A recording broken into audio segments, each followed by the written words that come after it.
With a few roster moves being made last night, Detroit announced the dismissal of 3 players, 2 of whom we thought were never going to make it on the bus back from Pittsburgh, and one seemingly shocking maneuver. What exactly does this say about Brad Holmes, and what can we expect moving forward? We'll also discuss potential roster bubble plays and why Logan Stenberg should be cut. And finally, this is just going to be a quick and dirty video. Nice and easy. Just like your mom. Hit like and subscribe. Roll the intro.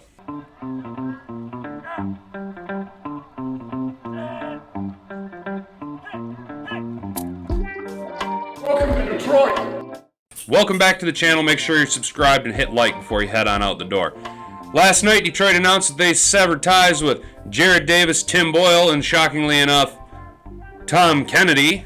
I think it was pretty obvious that Jared Davis wasn't going to make the 53-man roster. He was on his last leg of the final stretch of his career. This was his last shot at making it in the NFL. I don't think any team's going to take a chance on him, considering he couldn't make it with the Lions when we drafted him. He couldn't make it with the Jets on a free agent contract, and although he played hard in week 1, he was consistently out of position and just never made solid plays or enough of a splash in the linebacker room to justify keeping him on the 53-man roster. So last night, Jared Davis was cut by the Lions. We also severed ties, and this should come as no surprise to anybody, with Tim Boyle. Tim Boyle played atrocious the entire preseason. Why we even gave him an opportunity week 3 is beyond me. I think we should have brought in another free agent quarterback to compete with Blau for the number 2 spot. I don't think that David Blau is the answer, and I'm curious whether or not we're going to keep him on the roster, because if you keep David Blau on the roster, it's basically saying that if Jared Goff goes down, we're just rooting for the plane to crash at that point, and we're just going to, I don't want to say tank, but the season's going to be, David Blau is not going to win you 4 to 6 games.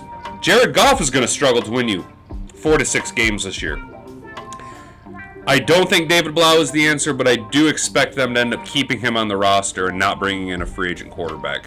The most shocking release of the night came when the Lions announced that they were going to sever ties with Tom Kennedy, our preseason darling. This might come as a shock to a lot of you, but if you look at what the coaching staff and the general managers have been saying, players had to contribute on special teams. Those roster bubble guys had to contribute on special teams.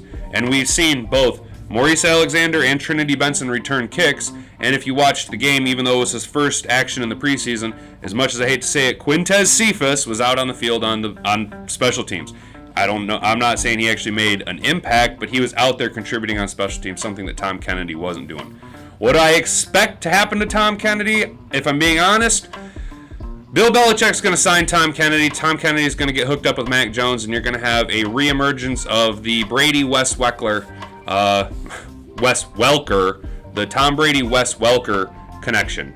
He's just been waiting for another short, white, former lacrosse-playing wide receiver to stick in the slot and say, look, run 10 yards, hit a slant, catch the pass, it'll be there.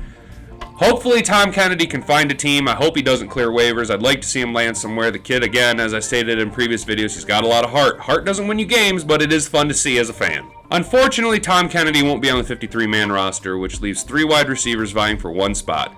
Again, we talked about Quintez Cephas, we talked about Trinity Benson, and we talked about Maurice Alexander. Of those 3, I am fairly confident that Brad Holmes is refusing to admit that he screwed up trading for Trinity Benson last year.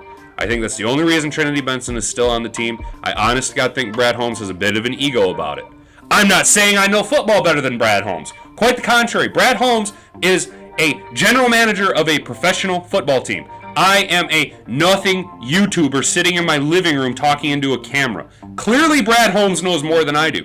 I'm just saying, as an observation, I think Brad Holmes has a bit of an ego when it comes to Trinity Benson. I personally would have kept Tom Kennedy over Trinity Benson. But that's just me. Again, I'm not the general manager of the Detroit Lions. Brad Holmes is. He knows football more than me. I can't say this enough. Brad Holmes knows football more than me. I honestly don't understand why you would keep somebody like a Trinity Benson over a Tom Kennedy. Roster cuts need to be made by 4 p.m. today. So by 4 p.m., many men will have their hopes and dreams and childhood just desires shattered in an instant because, well, to be honest, you're just not good enough, bud. Or, we're paying way too much money to the other guys, bud. Or, I just don't like you, man. Now, there are lots of players on the bubble that we've discussed. Jared Davis was kicked out, so that's a good thing. That makes life a lot easier. David Boyle, or Tim Boyle was kicked out. That makes life a little bit easier. Will the Lions end up cutting Savion Smith and Mark Gilbert? Will they end up keeping Chase Lucas? I think, again, I've said before, they should keep Chase Lucas.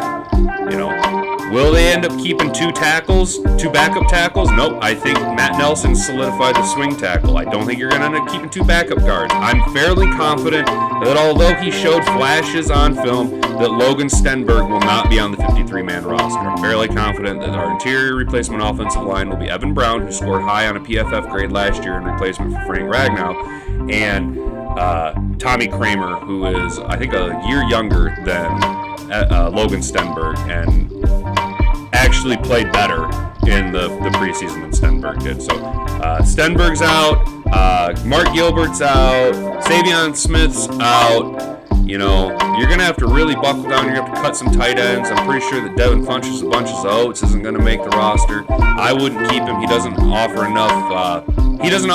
As a tight end. Yeah, he's a great wide receiver and he can run routes, but unfortunately, since we're a run-heavy team, we need a guy that can put a hat on a man. So I'm pretty sure you're going to end up with a Shane Zylstra and Brock Wright and possibly even James Mitchell. I expect our team to take 4 tight ends and utilize one of them in the H-back spot while Jason Kmet is on the PUP list. So that's going to be it for today's video. I told you that it was going to be a quick and dirty video, just like your mom. Who would you like to see the Lions keep? Who do you think the Lions are going to cut? Drop your comments down below. I'd love to know your input. That's going to be it for me. I've been Hat and Beard. You've been an attentive crowd. Have a wonderful rest of your day. We'll see you guys in the next one. Is that a fact? That's a fact.